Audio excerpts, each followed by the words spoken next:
castelo forte é o nosso Deus. Irmãos, eu tenho dito que essas 3 últimas falas não são sermões, né? São conversas. Hoje é a nossa segunda conversa, tá bom? E aí no domingo que vem vai ser a nossa terceira e última conversa. Eu quero convidar os irmãos a que abram no Salmo de número 133. Depois eu vou fazer outras leituras que dão sustentação ao que nós vamos conversar aqui nesta oportunidade. Salmo 133, texto conhecido, pequeno, e que expressa bastante aí esse momento tão especial da nossa vida.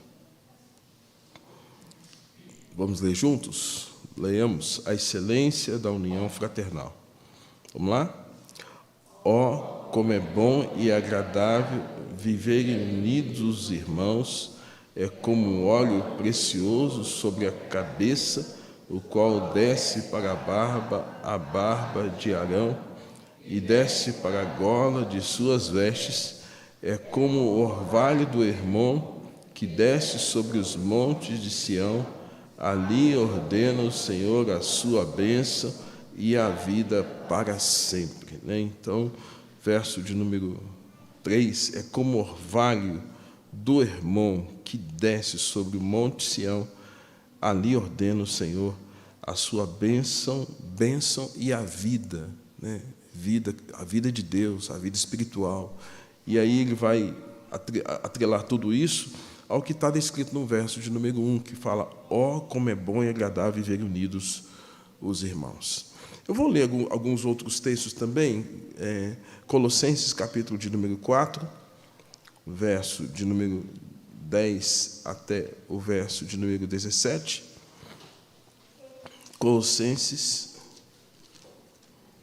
capítulo 4, verso 10 ao verso de número 17. É uma palavra de saudação de Paulo, né, à igreja de Colossos, e essa palavra é muito interessante, depois nós vamos entender por quê.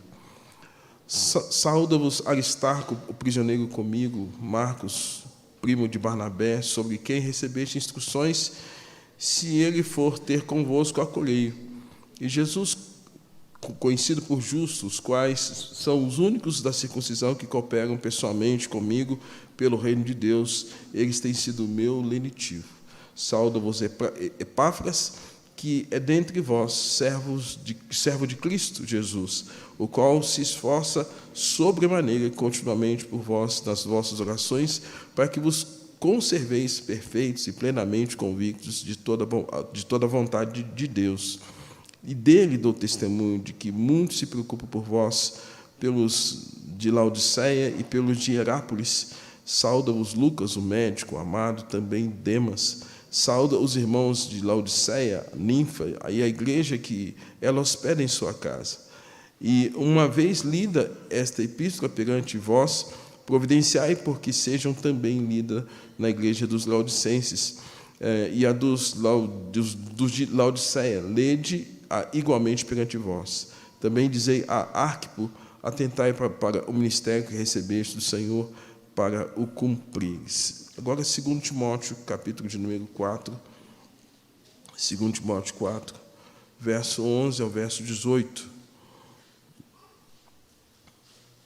Digo, verso 9 ao verso de número 18. 9 a 18. Procura vir ter comigo depressa, porque Demas, tendo amado o presente século, me abandonou e se foi para Tessalônica, Crescente foi para Galácia, Tito para Dalmácia. Somente Lucas está comigo. Toma contigo Marcos e traze-o, pois me é útil para o ministério. Quanto a ti, mandei-o até Éfeso. Quando vieres, traze a capa que deixei em Trode, em casa de Carpo, bem como os livros, especialmente os pergaminhos. Alexandre, o latoeiro, causou-me muitos males. O Senhor lhes dará paga segundo as suas obras. Tu guarda-te também dele, porque resistiu fortemente às nossas palavras. Na minha primeira defesa, ninguém foi a meu favor. Antes, todos me abandonaram, que isso não lhe seja posto em conta. Mas o Senhor me assistiu, me revestiu de forças, para que, por meu intermédio, a pregação fosse plenamente cumprida e todos os gentios ouvissem, e fui libertado da boca do leão. O Senhor me livrará também de toda obra maligna e me levará salvo para o seu reino celestial. A Ele glória pelos séculos dos séculos. Amém. E o último texto, irmãos, Romanos capítulo 16, Romanos 16, verso de número 19. Eu vou pedir que esse texto a igreja leia comigo, Romanos 16, verso de número 19. São sempre palavras de saudação final que Paulo está escrevendo à igreja de Colossos, ao final, a Timóteo. Leiamos Romanos, capítulo de número 16,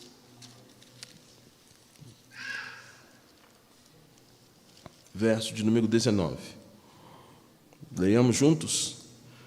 Pois a vossa obediência é conhecida por todos, por isso me alegro a vosso respeito e quero que sejais sábios para o bem e simples para o mal. Pois a vossa obediência é conhecida por todos, por isso me alegro a vosso respeito e quero que sejais sábios, sábios para o bem e simples para o mal. Senhor Deus nosso Pai, mais uma vez carecemos da graça do Senhor sobre nós, pedindo que o Senhor nos dê o entendimento da Tua palavra, clareza de ideias, de pensamentos, iluminação do Teu Santo Espírito, para que não só a nossa mente capte, mas nosso coração, a nossa alma seja alimentada e fortalecida e orientada, Deus, pelo que a Tua palavra diz. Assim oramos, ó Pai, em nome de Jesus. Amém. Irmãos, estamos ao final de um ano com grandes desafios enfrentados, pelo menos nos últimos 2 anos, ou 3 anos, ou quase 2 anos e meio. Pandemia, as mais variadas circunstâncias, as perdas, questões políticas, questões sociais, o mundo parece que de ponta cabeça. E me parece que a vida se tornou muito preciosa, muito cara para nós a partir disso, porque vimos quando um vírus invisível pode ceifar a vida de um de nós a qualquer momento, a qualquer segundo. Parece-me que isso fez ressaltar diante de nós o valor da vida. No entanto, diante da realidade da pandemia que veio, nós tínhamos até medo de termos contatos uns com os outros, de proximidade, de tocar, de abraçar, e parece-me que o medo de que a nossa saúde, não estando bem, pudesse trazer prejuízo e morte para a vida do outro. Parece, então, que a gente entendeu um pouquinho mais, por meio de uma situação, de um flagelo, o quanto a vida é preciosa. E me parece, então, que, quando a gente entende o valor da vida, a gente vai entender que todas as outras coisas são fugazes, são efêmeras, são passageiras, não tem tanto valor quanto a gente mal intencionalmente colocou naquilo, porque a Bíblia chama a nossa atenção: onde está o teu tesouro, aí estará também o teu coração. E nós vimos, talvez, irmãos, nesse tempo de pandemia, o quanto nós colocamos o nosso coração em alguma coisa que não desse robustez e sustentação à nossa própria existência. Entendo, eu, Reginei, pastor, que isso fez saltar aos nossos olhos o valor da vida e da vida com Deus. O valor da vida e da vida com Deus. E quando nós olhamos aquilo que as Escrituras vão nos ensinar acerca dessa vida, no aspecto da coletividade, a gente tem, na expressão do Salmo de número 133, uma declaração vívida do que Deus deseja e qual o manual de existência ou de sobrevivência diante desse mundo que está aí. Quando ele fala da importância de que é agradável a Deus e agradável a nós vivermos unidos como irmãos, como famílias, antes de tudo, e como igreja, como cidade, como nação, sobretudo quando a maioria das pessoas são cristãs e entendem que essa unidade não é algo comum. A unidade, irmãos, é um milagre. O reverendo Hernandes Dias Lopes fala que casamento, para estar casado e permanecer casado, é um grande milagre, porque são 2 pessoas distintas. a unidade na Trindade é um desafio de fé para todos nós. Muitas pessoas não conseguem compreender a força da doutrina da Trindade, da economia de Deus, o Pai, o Filho e o Espírito Santo. Muitas pessoas têm dificuldade com isso, não aceitam a ideia da Trindade, de serem três distintos, com funções distintas, mas são o mesmo Deus. E esse mesmo Deus, quando chama pessoas à fé por meio da regeneração, por meio da conversão, Ele os capacita para viver algo também que é algo miraculoso, um grande milagre, algo sobrenatural, que é a comunhão. É por isso que o texto lá dos Salmos vai dizer que quando Deus, na sua ação soberana, estabelece e trabalha aspectos dessa trindade e dessa comunhão entre os santos, e quando ele vê que isso está sendo cada vez mais intenso, parece que Deus, então, ele investe um pouco mais, a ponto de que, ao final do texto, ele fala que ali ordena o Senhor a sua bênção. Parece, então, que há uma ação de Deus, mas uma cooperação nossa. Então, se deixarmos só com Deus, então, o Senhor há de fazer-nos um. Parece que a coisa não vai funcionar. Exige uma cooperação. É por isso que, nesse aspecto, quanto, irmãos, a salvação, nós somos monergistas. Deus é que trabalha na nossa salvação. Quanto à nossa santificação, nós somos sinergistas, ou seja, nós cooperamos com Deus mediante a ação do Espírito Santo, nos esforçando diligentemente para preservar a fé e vivermos conforme as capacitações que Deus nos ensina na sua palavra.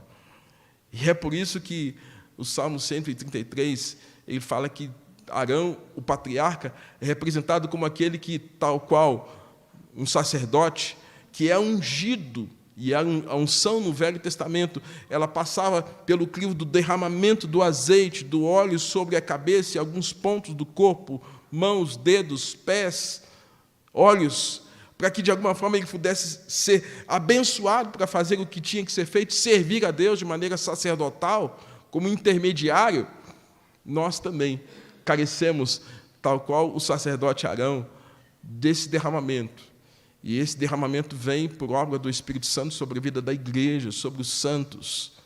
E quando esse derramamento vem, irmãos, isso é sobrenatural, é extraordinário, isso faz bem à alma, faz bem a Deus, faz bem a todos nós, a ponto do salmista dizer que isso é agradável, isso é bom, isso é muito bom. É por isso que, quando olhamos a partir desse prisma, qual o grande presente que nós queremos nesse Natal? Se já fomos confrontados com a realidade do fato de que bens materiais não representam, na verdade, a essência e o valor da vida.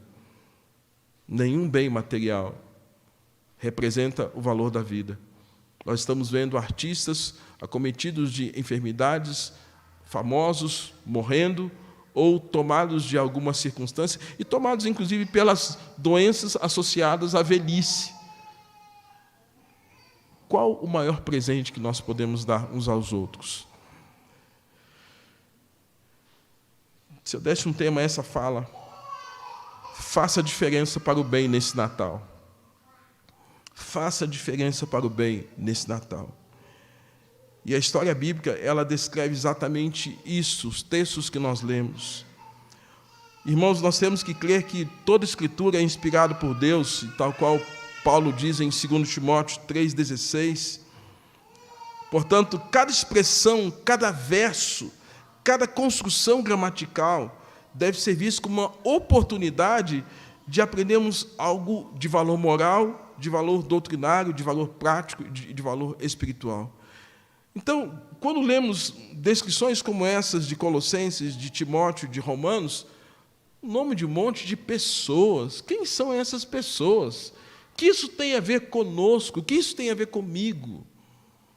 Irmãos, não foi por acaso que Deus permitiu que os autores colocassem ali o nome dessas pessoas. No livro de Colossenses, na epístola de Timóteo, há duas listas interessantes contendo o nome de pessoas que passaram pela vida de Paulo e deixaram uma impressão para o apóstolo de suas atitudes, seu comportamento, da maneira de viver. E tal foi o grau de importância na vida de Paulo, que Paulo cita o nome delas. Nós sabemos que a nossa vida, tal qual o Salmo de número 90 diz, que é como um sono, é como uma relva, é como uma flor que murcha, é como um breve pensamento. É muito breve a nossa passagem aqui por essa terra. É muito breve. E a pergunta que nós temos que fazer, irmãos, diante dessa brevidade da vida, desse sono rápido que temos, dessa flor que nasce e murcha, diante dessa realidade, quais as marcas que nós estamos deixando para as pessoas? Quais as marcas as pessoas estão vendo em nossa vida? O que mais as pessoas carecem nos dias de hoje, sobretudo diante do que nós já apresentamos? Parece-me, então, que o Espírito Santo ele quis deixar registrado o nome de algumas pessoas que passaram pela vida do apóstolo.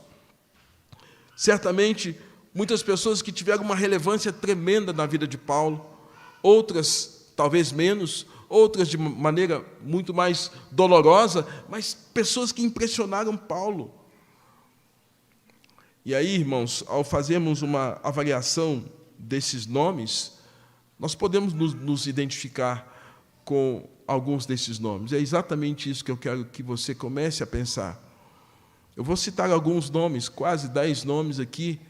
Comece a se identificar e veja o quanto essas pessoas que chegaram praticamente ao final serem lembradas por Paulo em algum momento da sua história, da sua vida, ao ponto de serem mencionadas, e o Espírito Santo separar o nome delas para que pudesse nós, hoje, lermos esses nomes.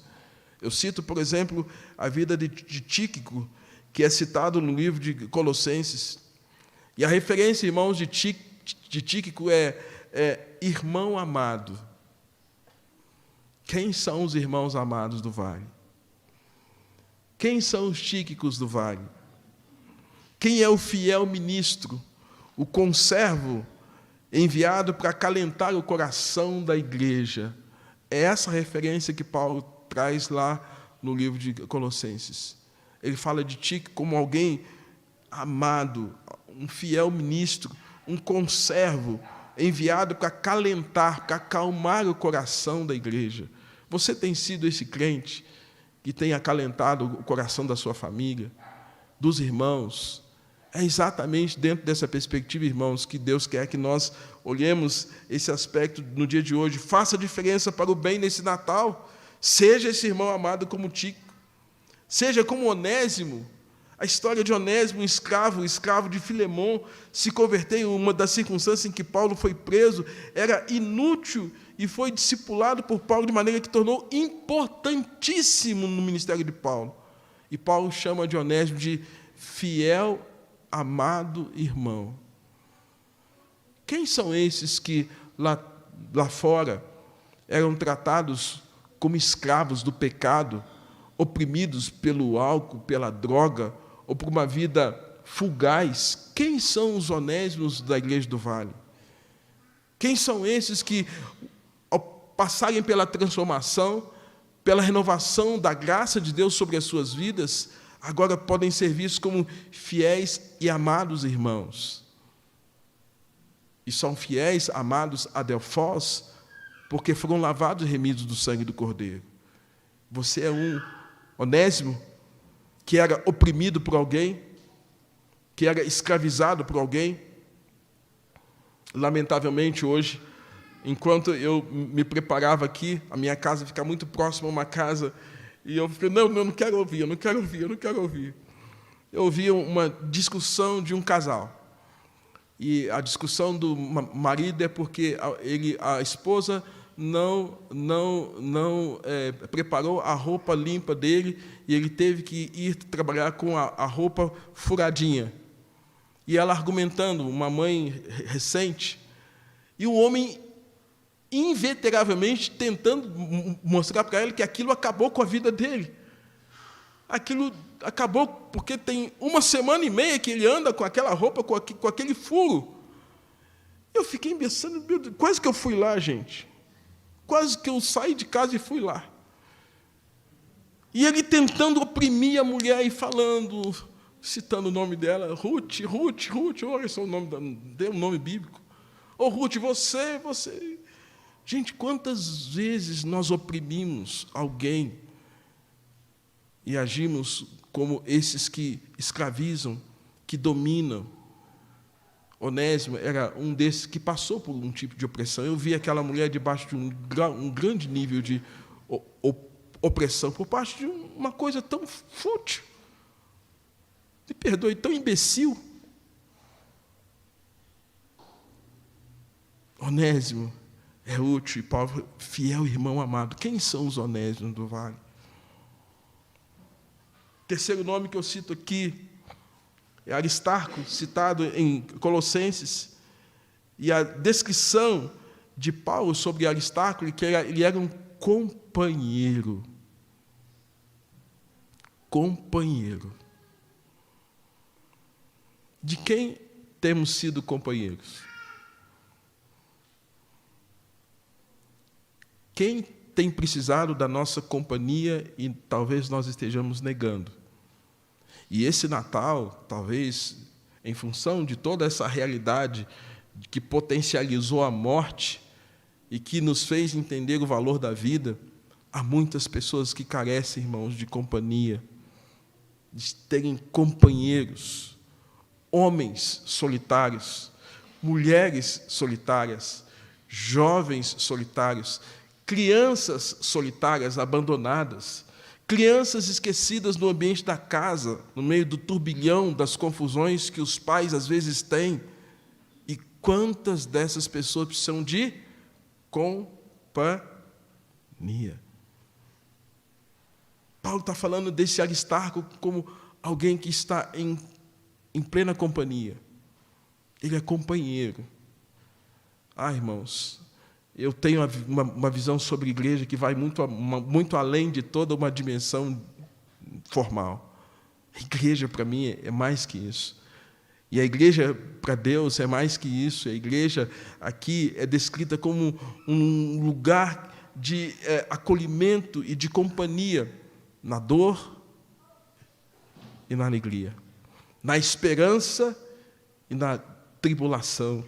Aristarco era esse. E aí eu pergunto, de quem você tem sido companheiro? Então, olhe, porque às vezes dentro até mesmo do aspecto da nossa família, nós não estamos sendo companheiros de quem precisa. O pai ser companheiro de um filho, o filho ser companheiro de um pai, uma filha ser companheira de uma mãe, não quem dispute a posição da mãe. É companhia. Isso é vida cristã. João Marcos é outro citado, primo de Barnabé, aquele que não foi em uma das viagens missionárias e que agora Paulo olha para ele e fala, não quero João Marcos. A gente tem a descrição de Atos capítulo 15 sobre isso. Depois João é visto como um crente imaturo e desertor, alguém que abriu mão.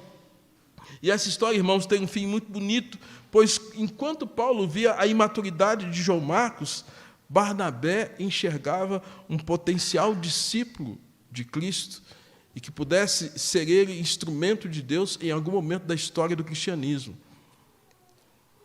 Às vezes nós desistimos com muita rapidez das pessoas.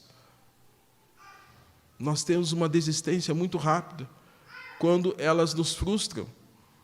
E Paulo revelou isso na sua fragilidade, porque Paulo era homem como nós, e Paulo desiste. Eu não quero mais a companhia de João Marcos. Ele é um desertor, não anda mais com a gente. Vou cortar da minha lista de relacionamentos. Como nós temos uma facilidade de fazer isso. E nós temos aqui Paulo agora citando João Marcos, porque ele chega a dizer em Timóteo capítulo 4, verso 11, que era necessário que Timóteo que João Marcos fosse trazido a ele, porque João Marcos lhe era útil. Então, João Marcos, aquele descartado, agora é importante, extremamente importante. Nesse Natal, irmãos, o grande desafio que temos é de encontrar os João Marcos, Pessoas, às vezes, que em algum momento nos abandonaram, ou abandonou a obra, o trabalho, e não caminham conosco. E que, por conta disso, muitas vezes, nós precisamos ter a paciência para que, no tempo certo, de alguma forma, alguém estenda as mãos, como Barnabé fez.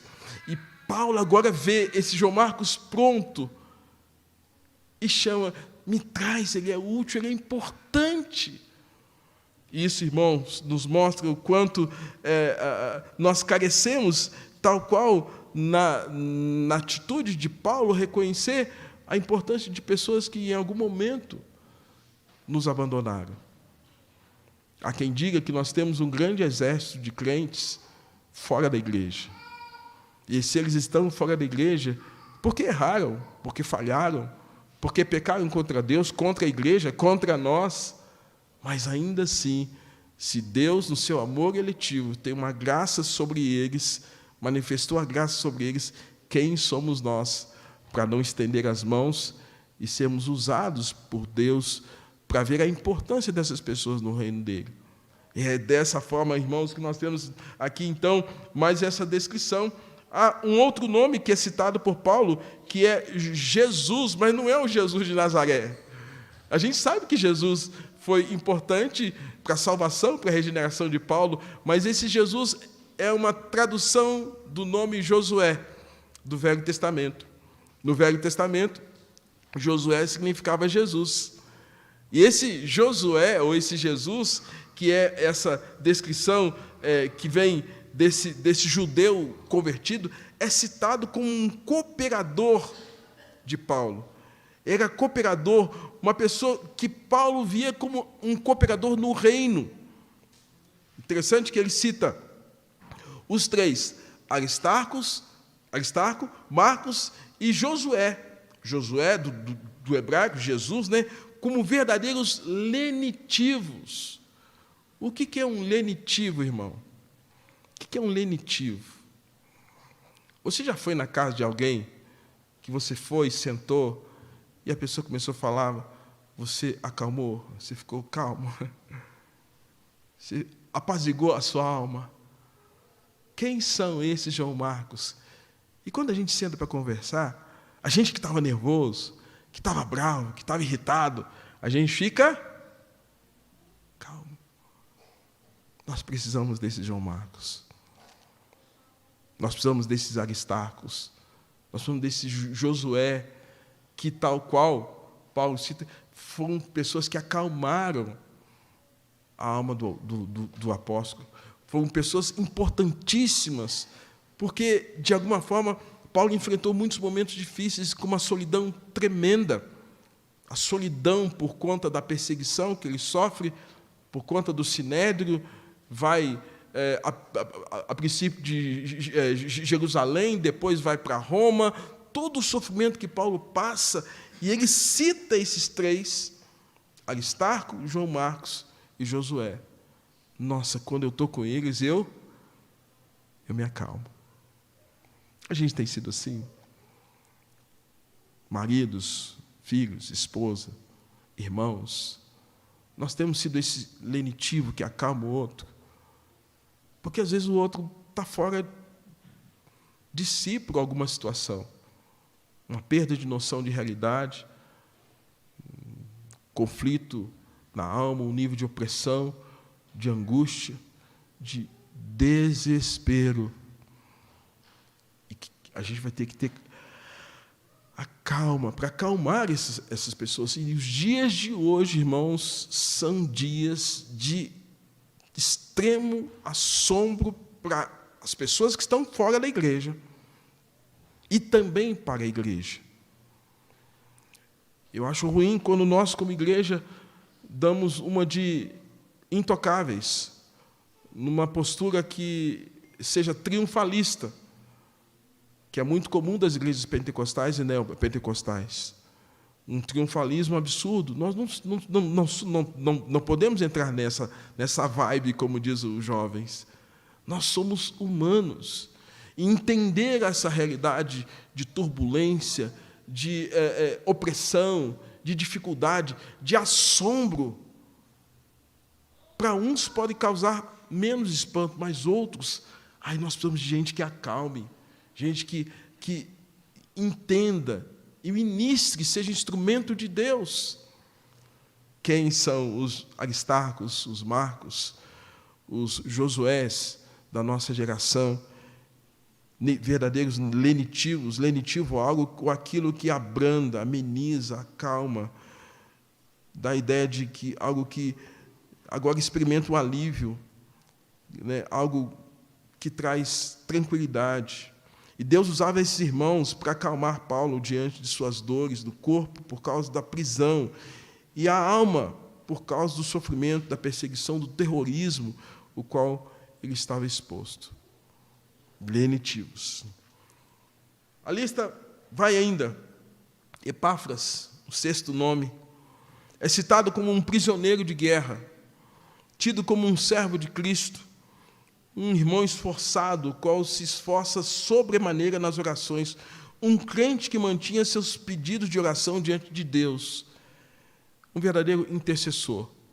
Intercessor é aquele que, na hora de orar, ele lembra da dor do outro, ele apresenta diante de Deus o seu problema, mas o intercessor, ele tem como alvo orar pelos irmãos, orar pelo outro, orar pelo missionário, orar pelo pastor, pelos irmãos enfermos, pelos que estão atribulados. Ele olha para fora primeiro, ainda que ele esteja vivendo dias terríveis, onde o coração dele também se sente apertado. Mas o intercessor é esse. Epáfras era esse tipo de crente, que olhava para fora. Era um crente preocupado com a igreja de Hierápolis.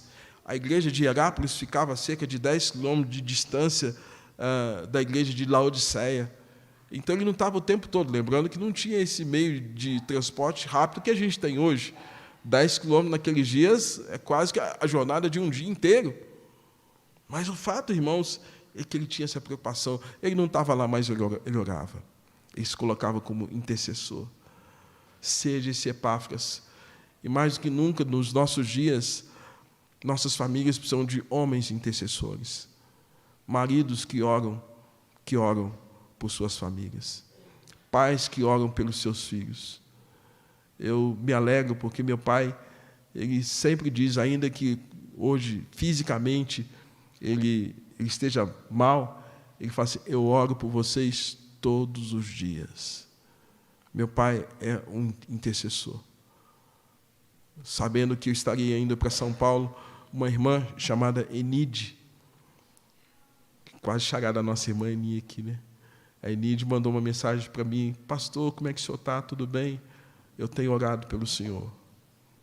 Intercessores. Nós precisamos de irmãos assim, intercessores como Epáfras. Paulo agora vai inserir uma figura feminina nessa lista de pessoas que são importantes nesse processo em que, nesse Natal, nós carecemos ter essas virtudes, porque o maior presente que Deus quer dar para o mundo, irmãos, hoje, é Jesus através de nós. Nós cantamos Luz do Mundo, Jesus já veio. Mas Mateus capítulo 5, verso 13 e 14, ele fala assim: vós sois sal da terra, vós sois a luz do mundo.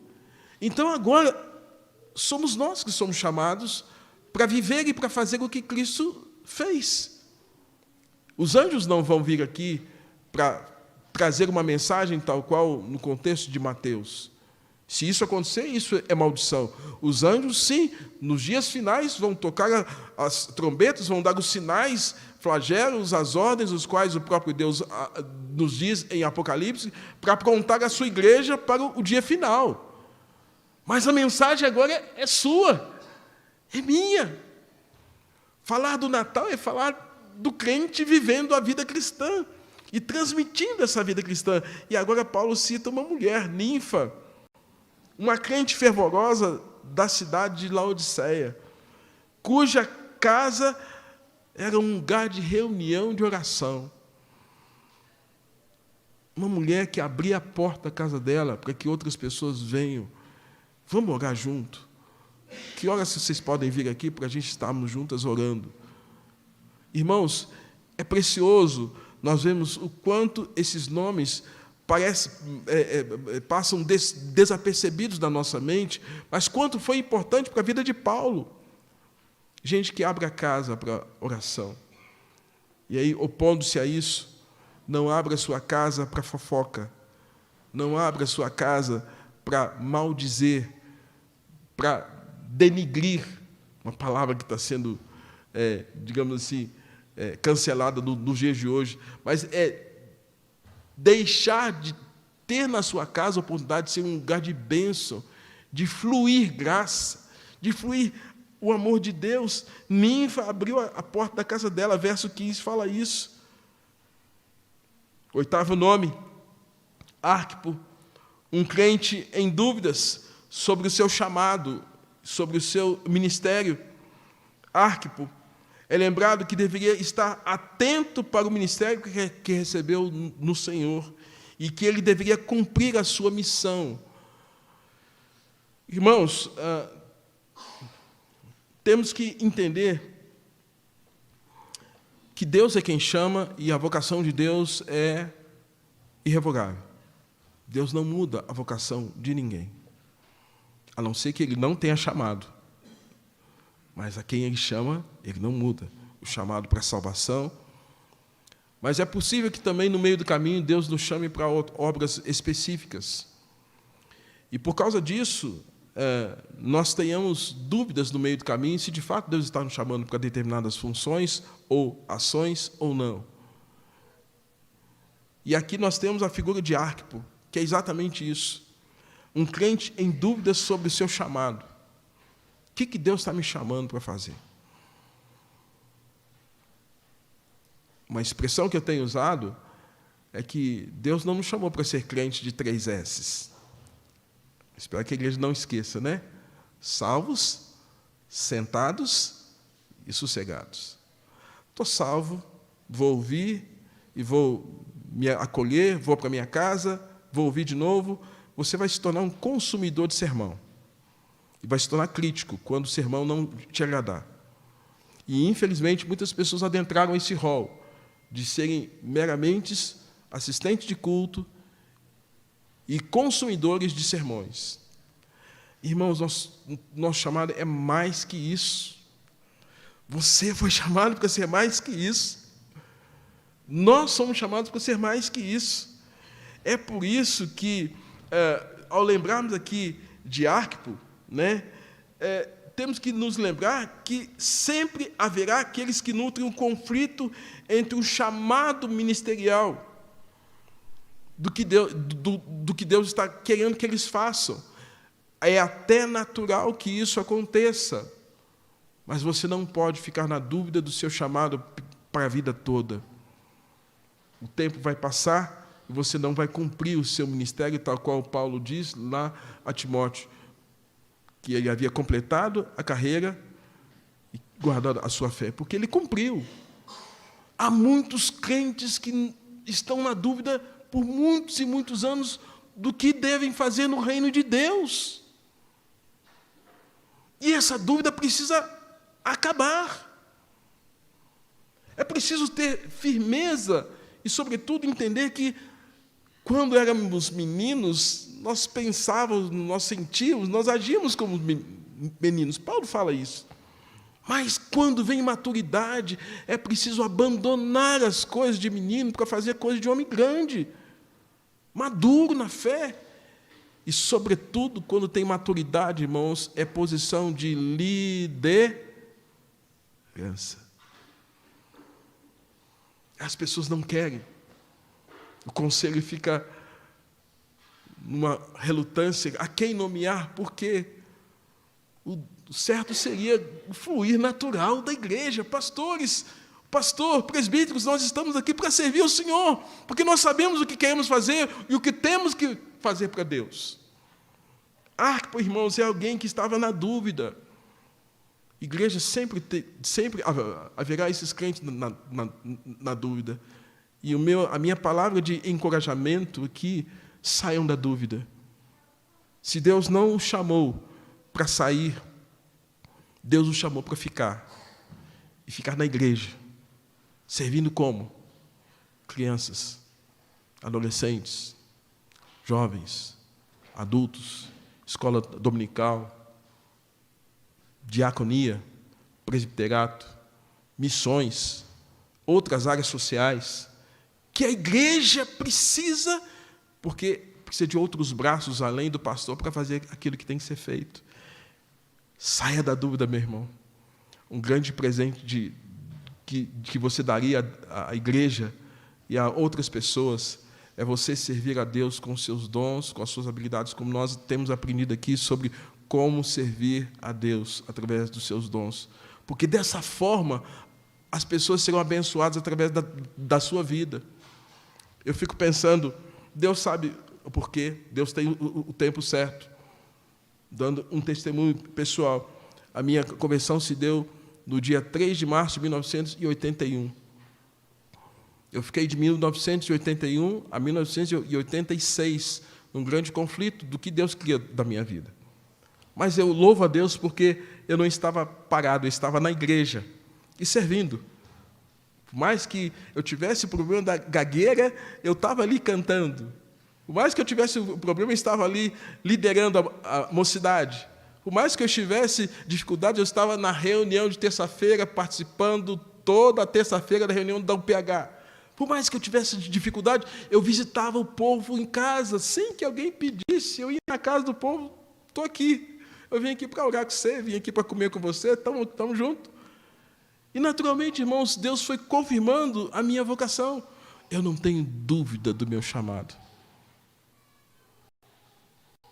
Mas eu tive dúvida. Enquanto eu fazia, Deus estava preparando o meu caráter. E o dia que a igreja ficou sabendo que eu ia para o seminário, o Reginei já tinha cara de pastor. Então, meu irmão, você que não foi chamado para sair, para ficar, mas para estar na igreja, saia da dúvida. Como Arquipo talvez estivesse. O nono nome aqui que é citado agora em Timóteo é Demas. Lamentavelmente, uma situação triste aqui. Demas, uma abreviatura de Demétrio. Demétrio amou o presente século. Infelizmente, irmãos, há aqueles que abandonaram a obra, abandonaram a igreja, abandonaram o Senhor, deram as costas para os irmãos da fé, e quando você, inclusive, cruza na rua, a pessoa não sabe e não te conhece mais. Lamentavelmente, isso acontece.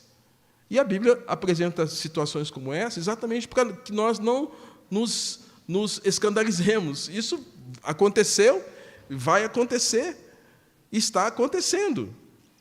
Demas abandonou não somente o apóstolo, mas o evangelho.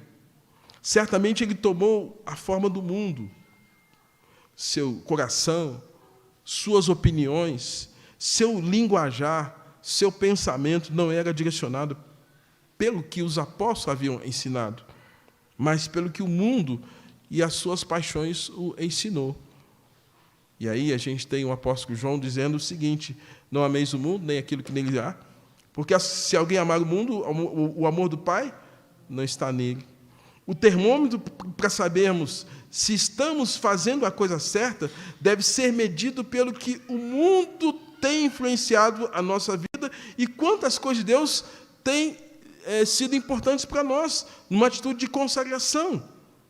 Há muitos crentes abandonadores, ou sem igrejas, ou desigrejados. Certamente muita gente que amou o presente século, o século da tecnologia, mas também o século do sexo fácil, da droga, do divórcio, das baladas, da bebedice, do entretenimento, da inanição espiritual, do analfabetismo bíblico e do raquitismo espiritual. Pessoas amaram isso. E por mais que você tenha um prato de comida delicioso, uma celebração, como nós temos tido, culto de ceia, culto de louvor, comunhão, alegria no Senhor, para eles isso não os satisfaz. A história do filho pródigo mostra isso. Ele tinha tudo na casa do pai e abandona a casa do pai. Demas, Demétrio, esse não é um bom exemplo para nós. não queira ser como ele. Lucas é citado, Colossenses 4:14, 2 Timóteo 4:11. Gente, Lucas, um médico, um crente amável, citado por Paulo, um homem presente na vida do apóstolo.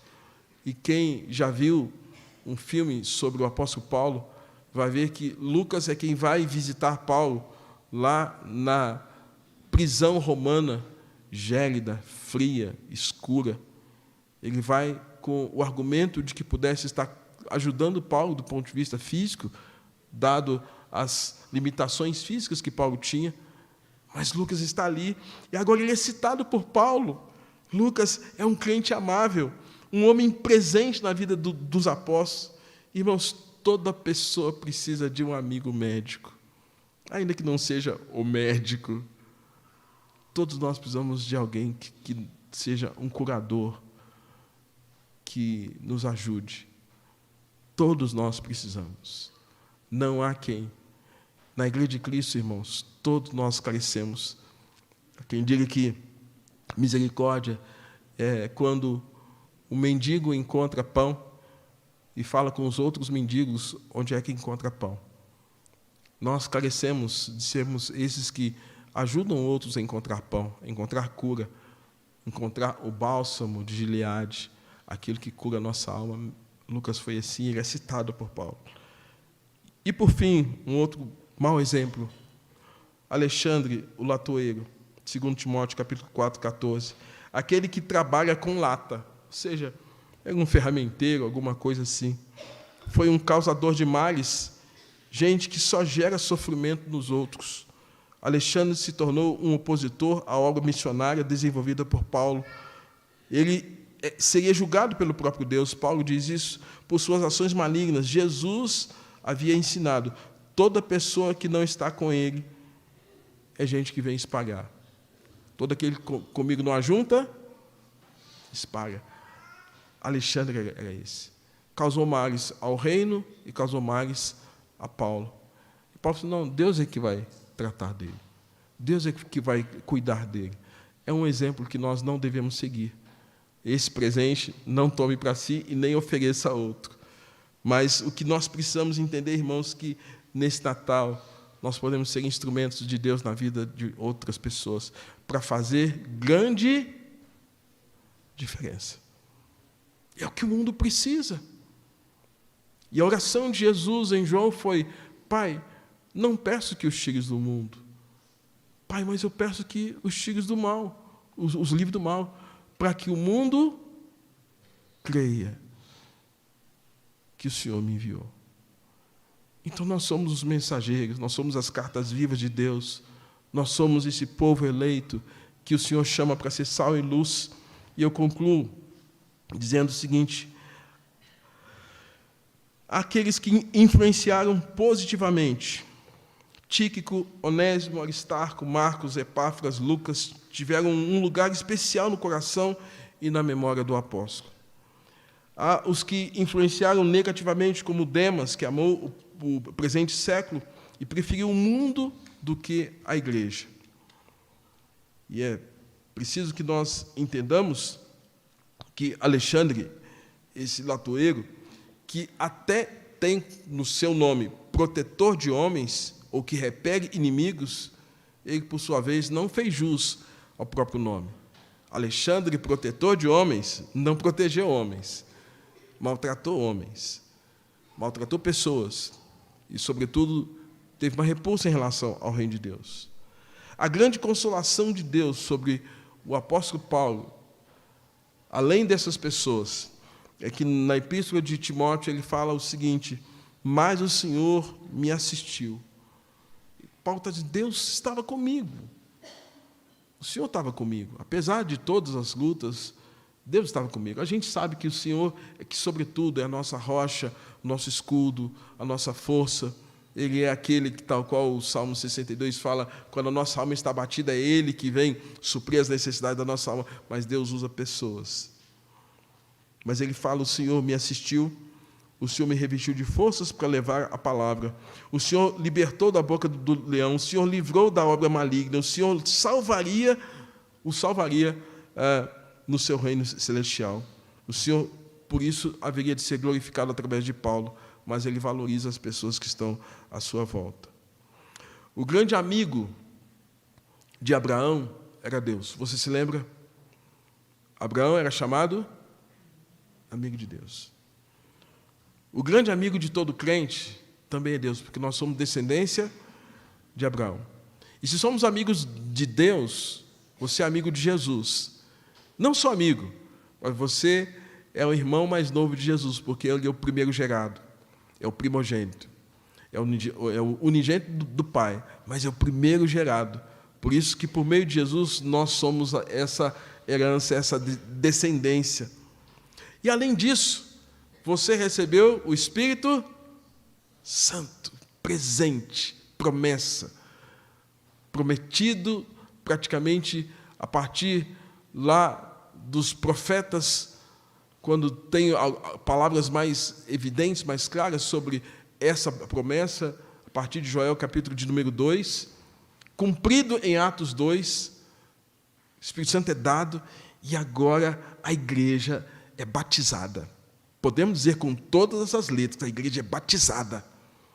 Batizada, o batismo vem com o Espírito Santo. O Espírito Santo é dado à igreja, dado de maneira plena, total, cabal, de tal forma que agora esse Espírito Santo que nos é dado, e a partir da nossa conversão, nós somos um com o Pai, nós somos um com o Filho, nós somos um por meio da ação do Espírito Santo, nessa união mística de Cristo e sua igreja. Portanto, nessa união, Deus não quer, em hipótese alguma, ver o seu corpo esfacelado, o seu corpo maltratado, mas Ele quer ver o seu corpo, tal qual o apóstolo Paulo fala em Efésios capítulo 4, vivendo essa unidade, buscando a varonilidade perfeita. A unidade do corpo de Cristo, irmãos, é como esse frescor. E o que vem dela é porque Deus ordena a sua bênção. E Ele ordena a vida e a sua bênção. Temporariamente, para sempre. Portanto, irmãos, façamos diferença. Repito, façamos diferença. Repito, façamos diferença. O grande presente nesse Natal talvez sejam nossas vidas transformadas diante de Deus. Deus usando as nossas vidas nas nossas casas. Deus usando as nossas vidas na família. Deus usando as nossas vidas na cidade, na nação. E assim o nome do Senhor nosso Deus ser glorificado. Amém? Vocês foram chamados para ficar. Eu fui chamado para ir. E eu não tenho destino certo. Então, vocês que foram chamados para ficar, precisam viver isso, porque Paulo viveu isso na dimensão de um grupo que ficou. Ele saiu. Mas quando saiu, ele lembrou de cada um.